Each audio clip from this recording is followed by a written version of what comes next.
Thank you, Jen. So I'm Aaron Friedman. I run the Make Music Alliance. It's a national membership organization for people who are doing Make Music Day events. I'm going to just start with a quick overview of what this is all about. And then we had a particular project that we thought might be um, a kind of nice fit with the AMIBA network that we're going to go into, and that's where James is going to come in. So I'm going to share my screen, and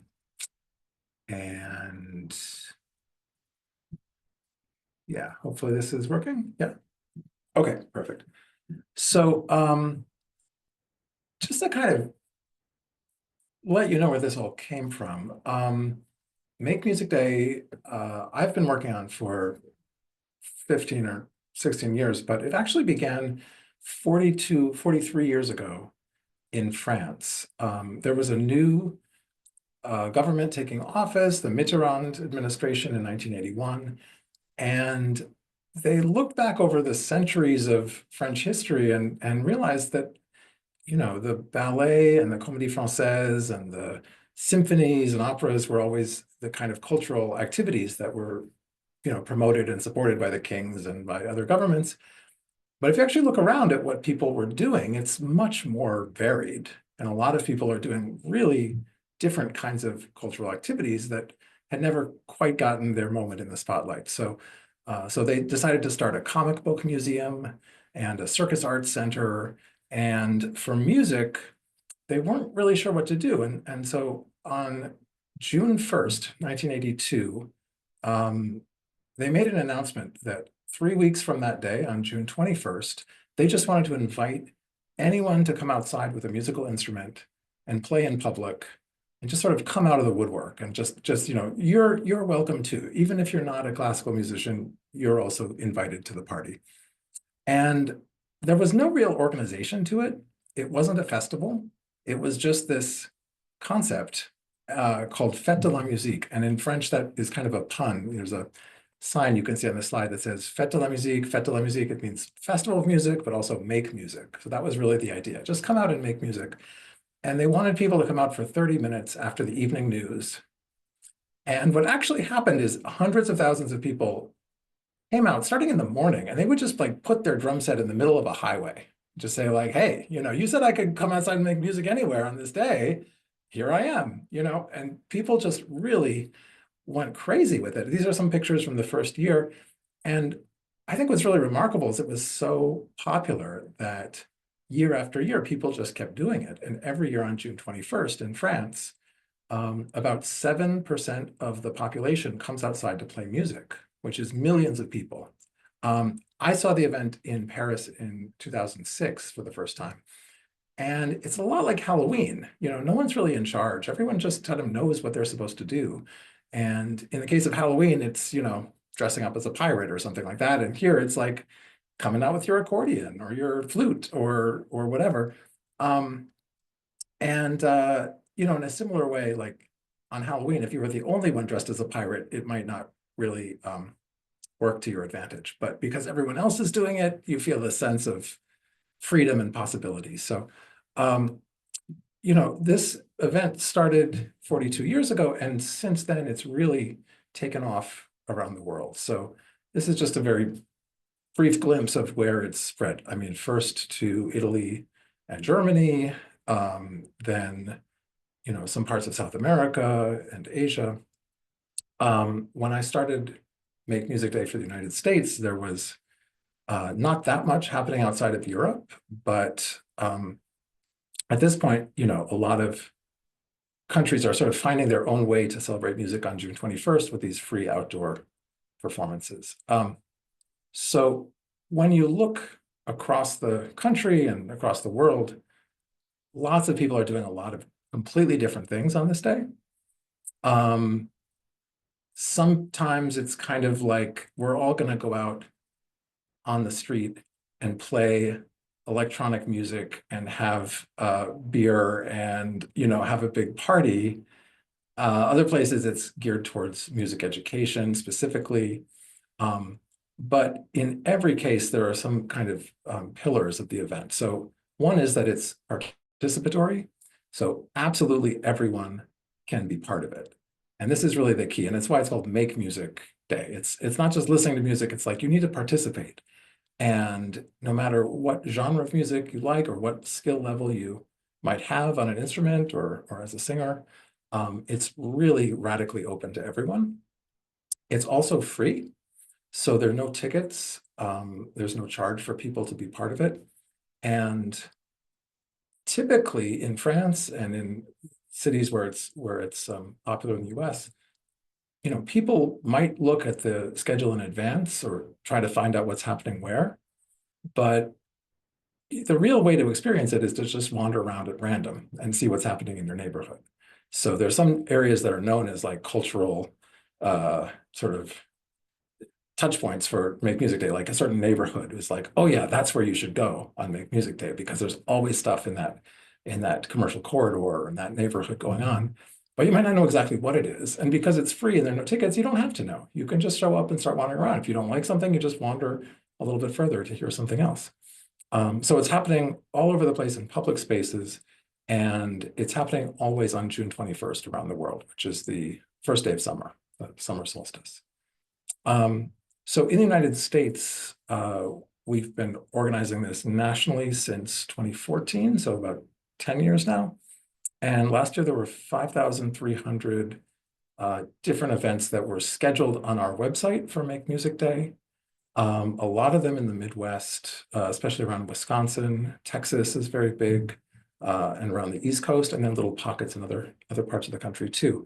You can look some of the new chapters last year, often very small towns and rural areas, as well as larger cities. And in small places, this is really sometimes the only music festival, that's happening. Like the major bands are not going to stop into a town of 5,000 people, but there are still people there who have musical creative ideas and passions, and they can just come out in their own community and create essentially their own festival.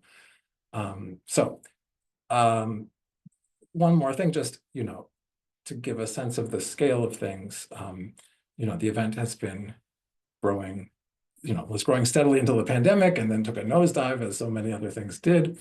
Last year was the first time we reached that pre-pandemic number again.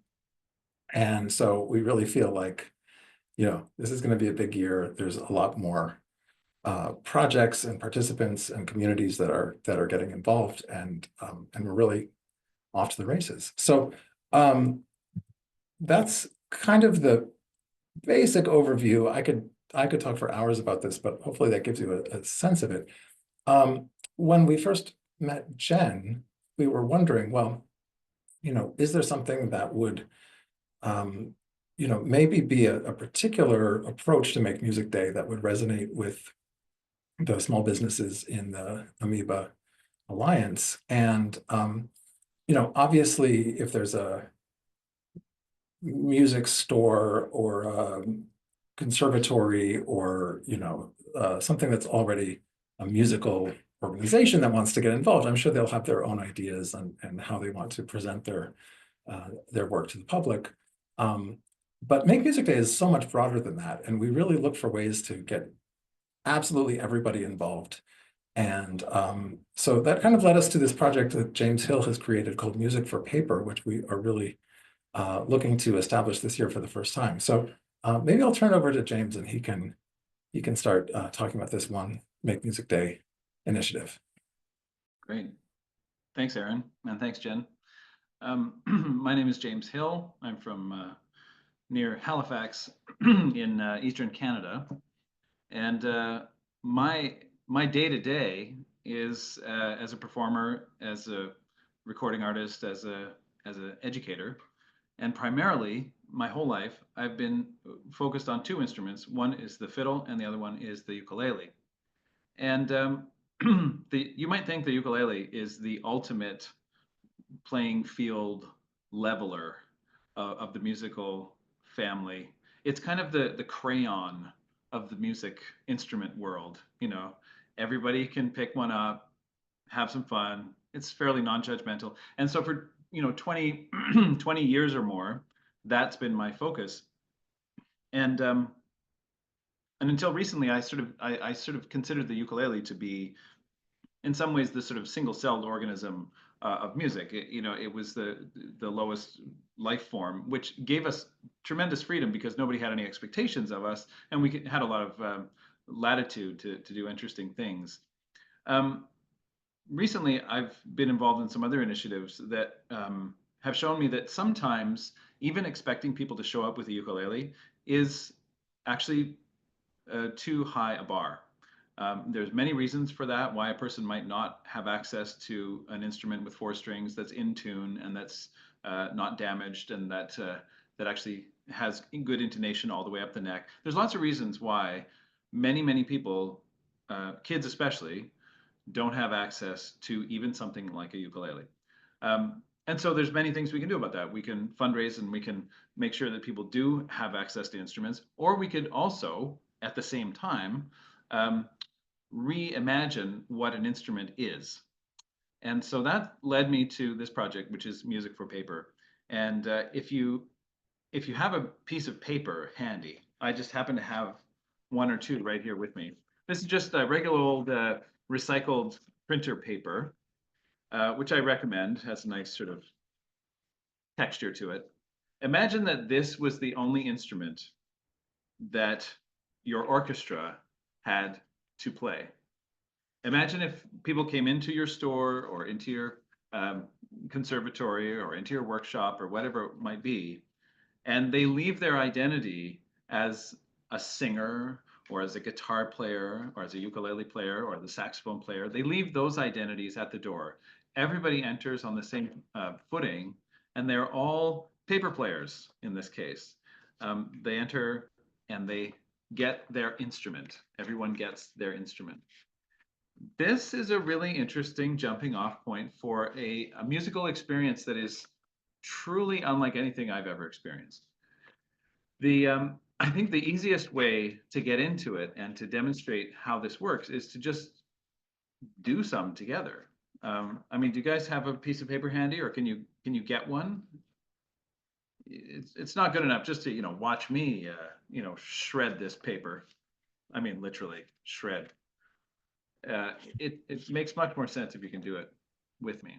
Is it, I know some of us don't have the cameras on. Is it possible to uh, see everybody here?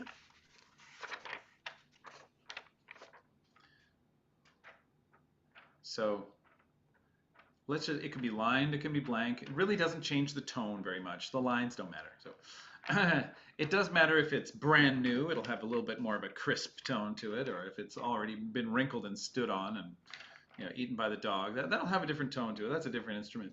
But the very first thing that I like to do when people get their instrument is for them to take a little bit of time and just explore the medium. So I say you have 2 minutes. Often this is done in pairs or in trios, but today we can just do this solo. So I'll give you 1 minute today, and I want you to discover 3 different sounds that you can make with this piece of paper. Ready? Go. I'll put the timer on here, so just 1 minute. That's all you get.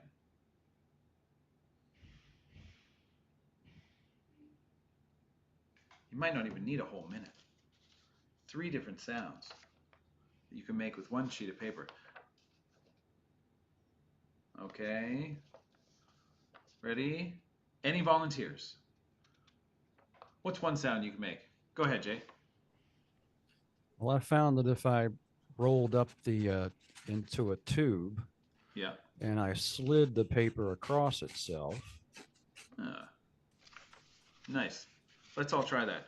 sound Jay's comes out of the tube a little louder. nice. than- It's like a little amplifier. Yeah, kind of And you sort of amplifies it. slide it like this. Kind of amplifies itself. That's cool. I like it. I've actually never seen that exact approach before. Way to go. Who's got another sound that they can make with the paper? I want you to imagine this being done with 10 or 20 or 30 people at a time. Yeah, I Jen, have you a, have I have one? a, I have a receipt from last night, which I like to rip up because it was expensive. But so it's a little harder to make different sounds, but let's see if we can make. Ah, nice. The fold and the vip Yep. along the fold. Yeah. Yeah. Yeah, we can do that with the fold it and vip it along the fold. Ooh, that's a nice one. Oh yeah. I like that kind of little crescendo. Yeah. Like that. That's nice. Okay, we need one more sound here. Who's got one more they can do? Well, I'll just say, Go when I ahead, Aaron. just thwack it really hard, I'm always surprised at how loud that gets. Just Yeah. like that. Just it's Just like, sort of hit it. yeah, Or you can even sort of snap it, with your finger. Sort of, that's right. Yeah. Yeah. Yeah. You get quite a sound out of it. I've yet to find any other material that is so cheap, readily available, and easy to clean up. I've never found anything to match paper. I've tried other things, music for water, music for hot cooking oil. It makes a great sound, but you don't want to be dealing with 30 people in hot cooking oil. Music for small rodents, it's okay, but music for paper, you can't beat paper. It just has all these sounds, and it's so easy to use, and not messy, as much as we might try. So, okay, great. We've got like 3 sounds. What I would do next in this sort of little session here is I would say, now, alone or with a partner, what I'd love for you to do is come up with a little beat, like a little rhythmic beat. Like it could be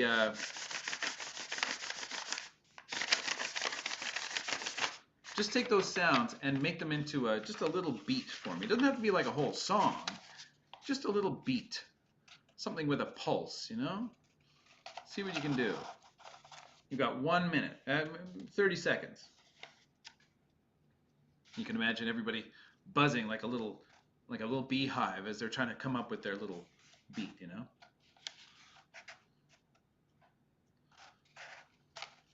you can be going around just, seeing if anybody needs help or anybody has any questions, or if anybody's paper is out of tune, you can help them. Okay. Do we have any beats that you guys want to share? What'd you come up with? Go ahead, Jen. Jen first, then Jay? I just put the ladies first, right? I've realized that receipt paper loses its tuning really fast, but I was just like, chuck, chuck, chuck, chuck, chuck, chuck, chuck, chuck, chuck, chuck. That's a great rhythm. Long, short, short, long.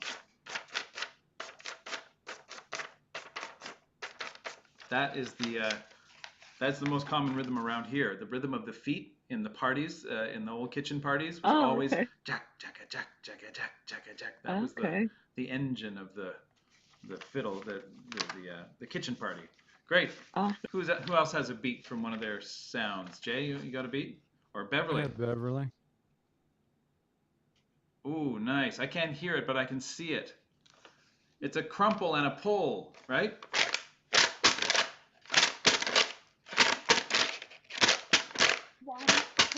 Wow. What a nice little combo of tones you got there. The crumple has such a nice downbeat, and the pull gives you that sort of, it's almost like playing a paper accordion, isn't it? You're pushing and pulling and pushing and pulling. You get 2 different sounds. Percussion. Yes. Mm-hmm. It's the disposable accordion, just the way people always wanted it. Okay. Sorry. I'm a ukulele player. I feel like I can sometimes make fun of accordion players and banjo players, and that's it. That's all I got. Okay, Jay, what do you got? It's very similar rhythms. That's kind of funny. That's what I was playing too. Yeah. But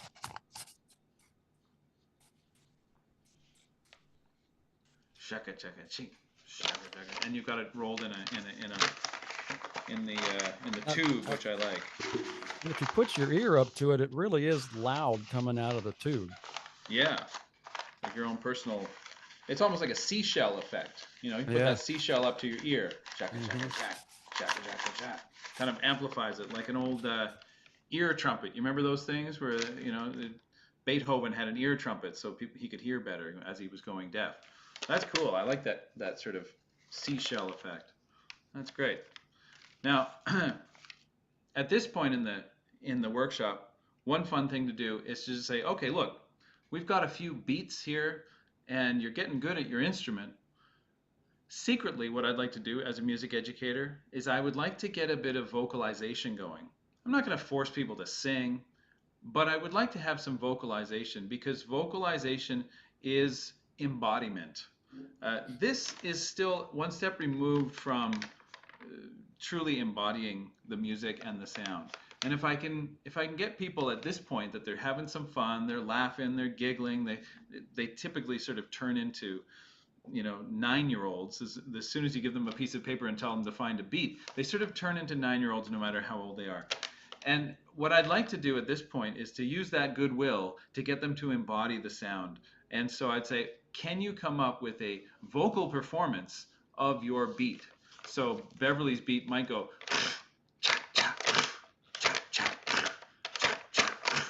doesn't have to take a long time, but you get them to vocalize what it is that they've created with the paper. And that, it's not like an aha moment. It's almost a throwaway, but I like to get that embodiment, because I think that's one step closer to where we want our young musicians in particular to be, is not outsourcing the music to an object, but to bring the music into their bodies.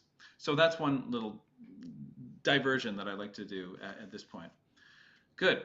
Now, 2 things left to do. One is to create one more composition, and the other one is to learn an existing composition. I'd like to do both of those things if we have time. The next composition I'd love to do, and this is where things can go off in some really interesting directions. Right at the moment, we have done a composition or a beat that was very rhythmic. If you give somebody a piece of paper and ask them to write a composition and you don't give them instructions, 99 times out of 100, they will create a rhythmic composition. That's the first inclination. I will do something.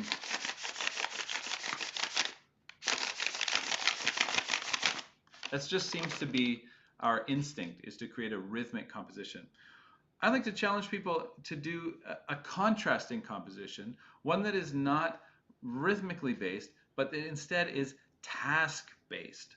A task-based composition is where you just give yourself something to do with the paper, and the resulting sound is your musical output. For example, I could give myself a task of, let me see, rubbing this piece of paper over my entire head. Okay, that's the composition. Ready? It goes like this.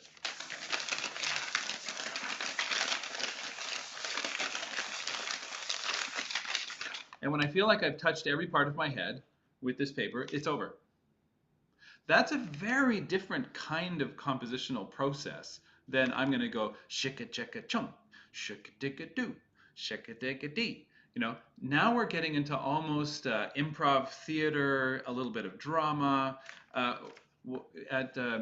In California, when Aaron and I first gave this presentation, one of the young people in the workshop, his task was to cram the entire piece of paper into his mouth. And when he was finished, when he got it all into his mouth, that was the end of the piece. It was beautiful. It was transcendental. I felt like I was at a New York City sort of art happening with Yoko Ono. You know, it was a beautiful presentation. Another group decided that they would, all 4 of them, they would pretend that they were in the shower, and they would rub the paper over their entire bodies from head to toe, and once they got to their toes, they were done. One that I really like, one of my favorites, is here's my musical task. I'm going to shred this paper into tiny pieces until I have no paper left, and that will be the end of the composition. So that composition would sound like, you know,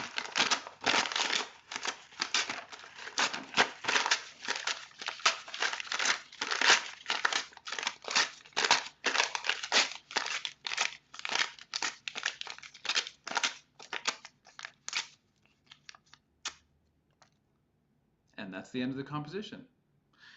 There's something very different about that approach to writing music. We're not focused so much on the music itself. The music is more of a byproduct of the task that we set for ourselves. And you will come up with entirely different musical compositions when you approach it that way. Without making too much of a mess, I'm going to give you 2 minutes, maybe 1 minute is all we need. I want you to come up with a task for you and your piece of paper. And when that task is finished, your musical composition will be over. Okay? Go.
Okay, getting close.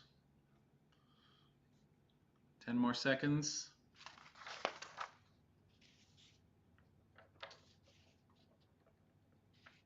Okay, and pencils down. Who wants to share? What was your task that you came up with? Cleaning my glasses. Oh, dangerous. I like it. Nope.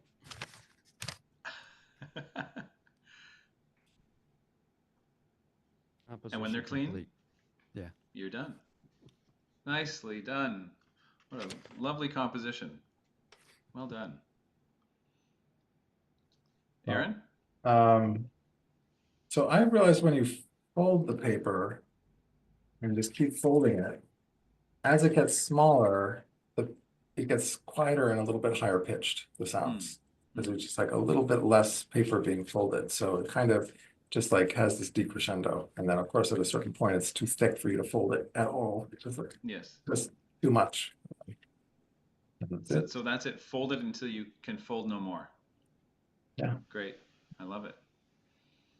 Very clear. Also, these could be taught to the rest of the group as well, especially in the case of Aaron's, because not everyone may be wearing glasses, but everyone could fold until they have no capacity for folding, and that would be something that you could quickly and easily teach the whole group. Bravo. Jen, did you have a task that you came up with? Yeah, I was just weaving the receipt in between my fingers. Oh, cool. Nice. I like that. Very physical, very tactile. I like that. Beautiful. These are all contrasting ways. Beverly, did you have one? You just popped up back into my life. Fidget toy. Oh, I like that. Especially for the younger set. Yeah.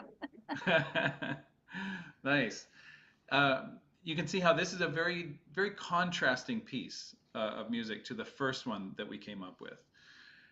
And I'd like to bring this all together and bring it to a close by playing it with you a piece that I've composed already. You know, it's like a cooking show. It's like, here's one I made earlier. This is called, what did I call it? I don't want to get this wrong. Paper Jane rides her paper plane to the edge of the sky. Very whimsical. And what it is it's a series of instructions, many of the sounds that we've already discovered.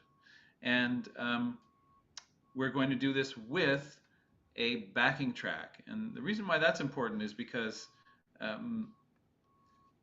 in your actual real life scenarios, it may be that it's most effective to have a kind of maybe you have a sound system, or you have some speakers, or even just a little Bluetooth speaker where you can play a backing track and have people involve themselves in kind of an orchestral piece. What we've been doing up until this point is exploring the medium, encouraging people to be creative, and that's really good. I really think that's important. But in terms of actually having the impact of having 20 people together and feeling like they are working together to create something beautiful in that moment, it's not a bad idea to have a pre-written piece and a little bit of help from some backing tracks to make them feel like, hey, we're actually part of something cool. It's not just an exploratory workshop. Can you see this? Music for Paper, Paper Jane Rides Her Paper Plane. You can see that? Okay. If I play this, can you hear it by a thumbs up? Okay, good. The bonus here is that the paper sounds are baked right into the file. So you're going to hear other people doing the same paper sounds that you are. The paper sounds, we're not going to do the whole thing because it's about 12 or 13 minutes long. The sounds that you're going to need are many of the sounds that we've discovered already. Let's do them together, starting with shake. Think of a thunder maker.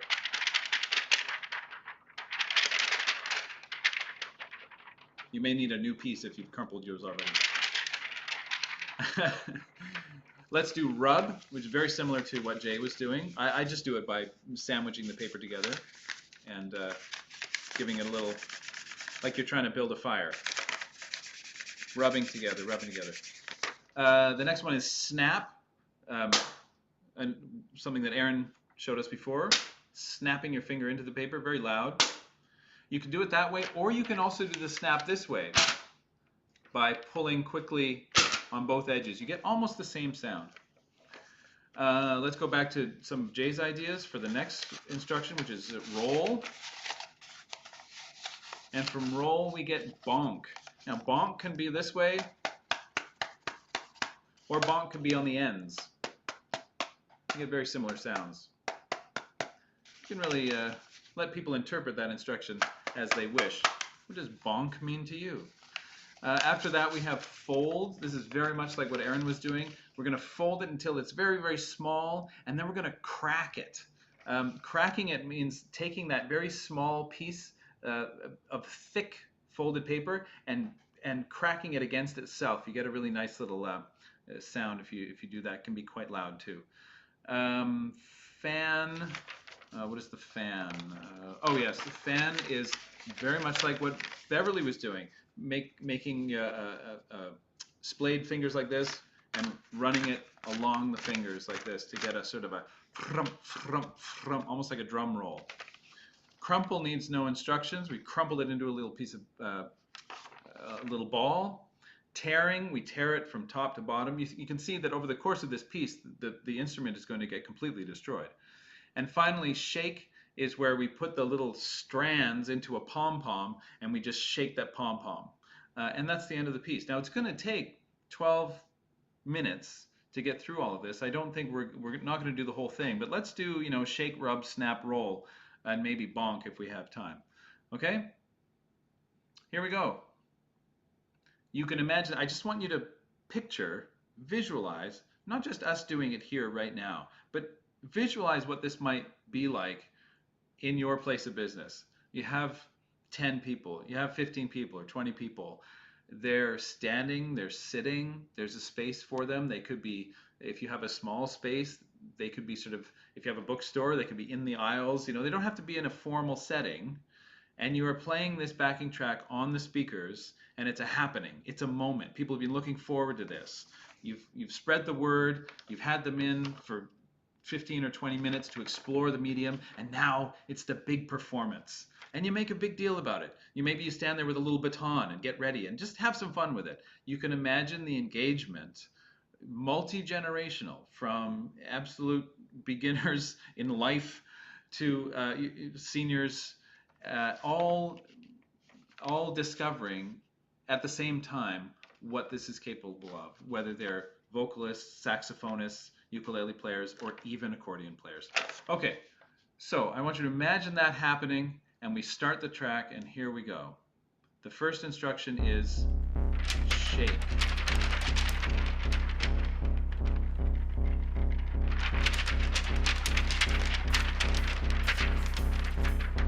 Is that loud enough? Can you hear that in your ears okay?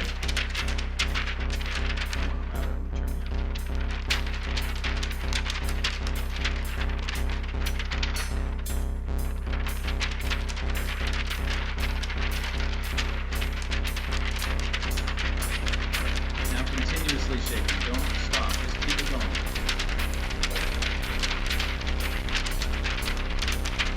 That's dramatic.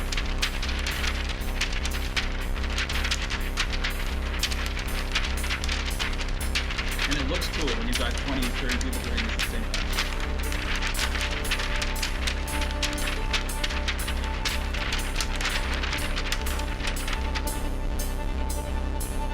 Now, as the violins come in,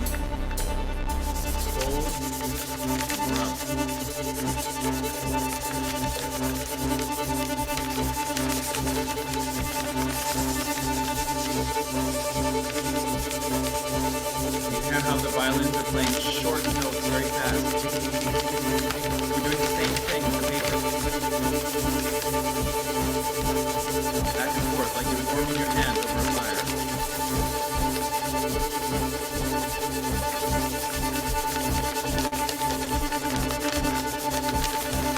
See how your sound is blending with the others.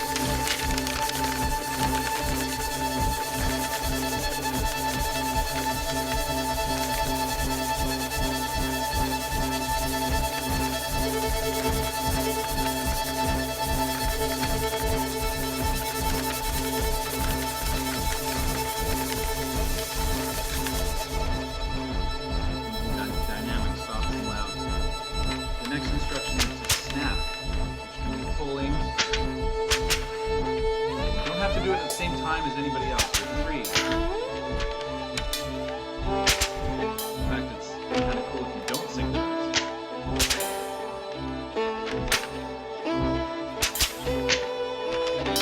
Hear the way the strings are accenting their notes, just like we are.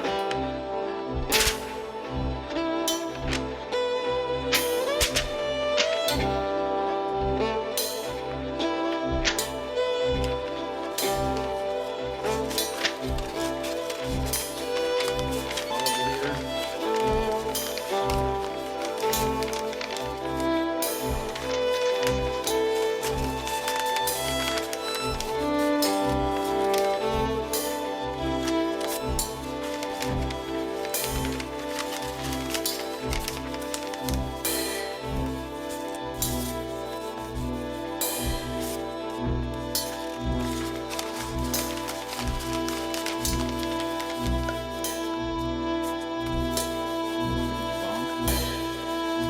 Bonking on demand. Not yet. Wait for it. The waiting is the best part.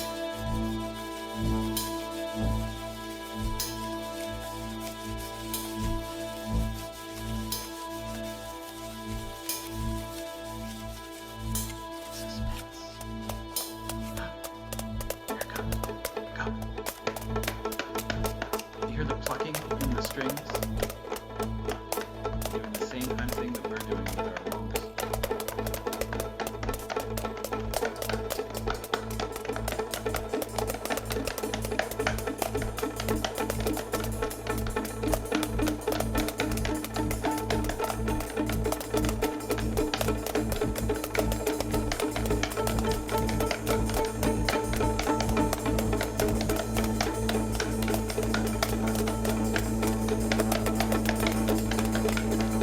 Completely free rhythm. Do any rhythm you like.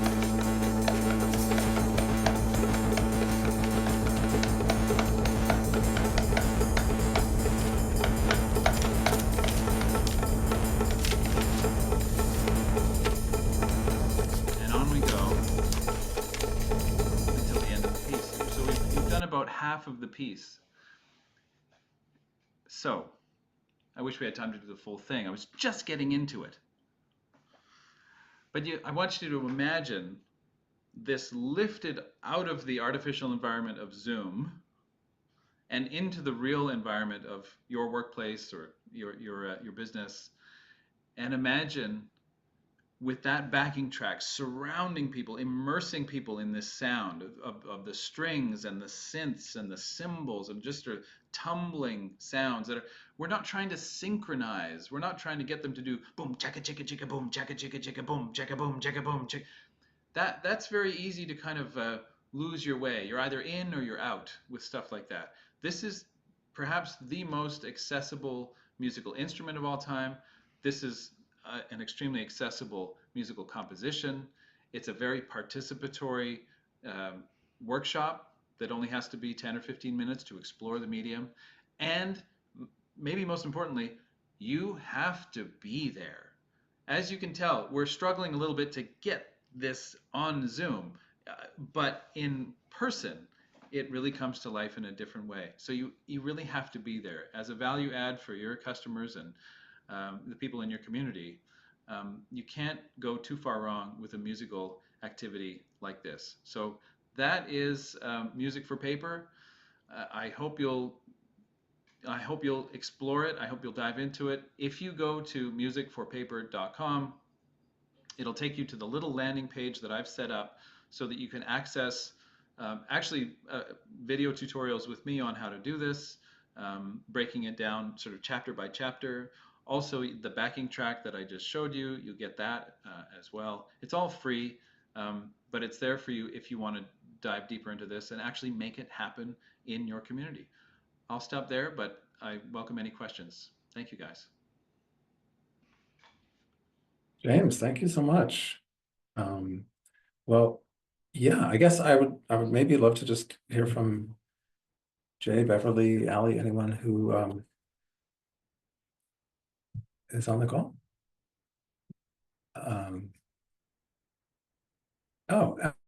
Good question from Ali. Oh, Aaron is absolutely stunned by this question. That was He really can't that get good over of a question. That was amazing. Yeah, Okay. really did it to him. Oh, here he's back. Sorry, we lost you for a minute there, Aaron. You just looked like absolutely stunned by that question. Oh, I'm so sorry. Gosh, I don't know what's happening with my internet. So the question in the chat was just, are there any licensing considerations? I guess I should let you answer, but I believe the answer is just go ahead and do it, right? Yes, the beauty of this is that there are no licensing issues. The backing track that you heard is Creative Commons, so you can use it freely and adapt it even to your situation, create remixes. You can't sell it, but it is free to use, and all the resources that I've pointed to are free to use. And well, paper, paper's paper.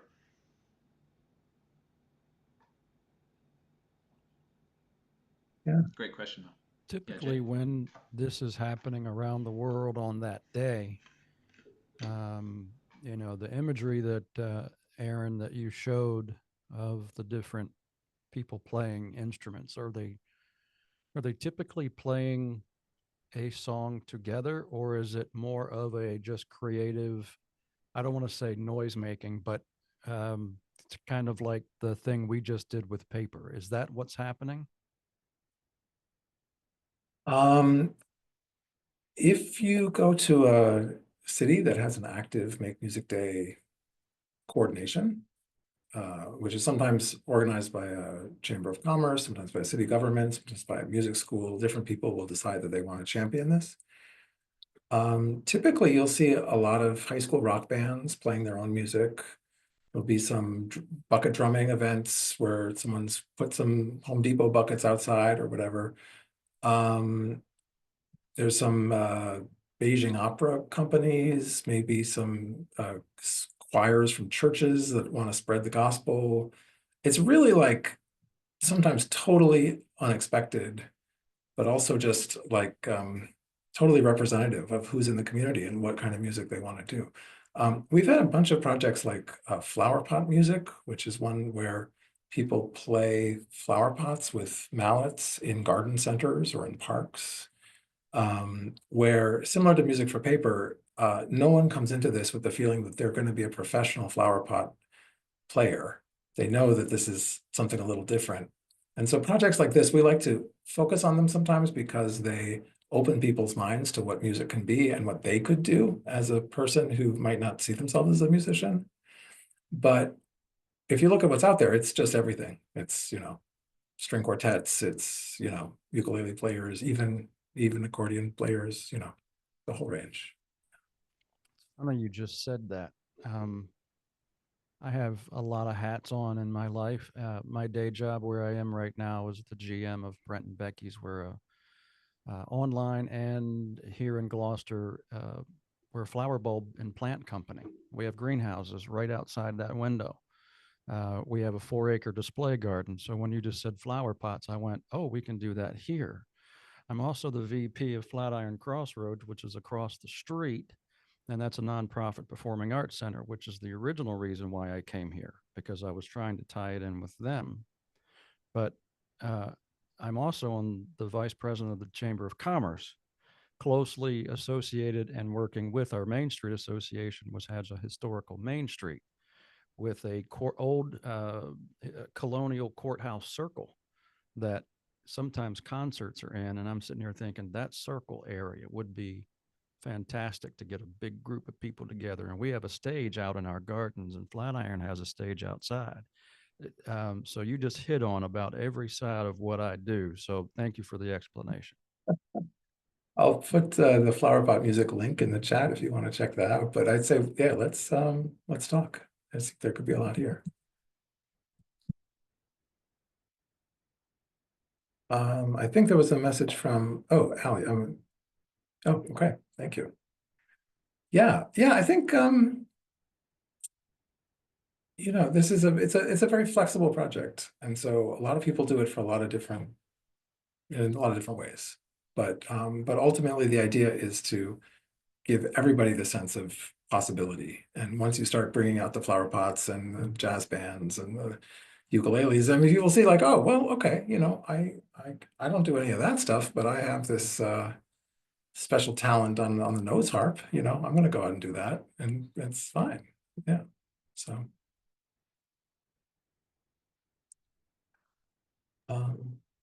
Any other questions from the crew, Beverly, or 2019, 2023 Mac Pro?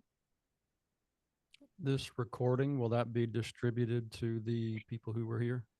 That's right. Yep. And I know there were other people who wanted to be here today that couldn't make it. And I know some people creeped in while we were jamming, so they might have been like, whoa, what's happening? So I will definitely follow up with folks. And Aaron and I met earlier and just thought this was a great opportunity for business owners to kind of think about how they can contribute to the arts economy and community. So I'm hoping that it's just the beginning of collaborating with Make Music Day. So I'm really excited to have these guys here. Thank you, James and Aaron, and all of you for coming. You're welcome, and thank you all for being so game to try something new and different and creative right here on the spot. So thanks everybody. I really appreciate it. Thank you. You. Thank you very I'm much. going to put my email address here in the chat, but maybe Jen can also connect us all later if. Absolutely. Great. Will do. Thanks, everybody. Okay. Thank you all. Take care. Cheers.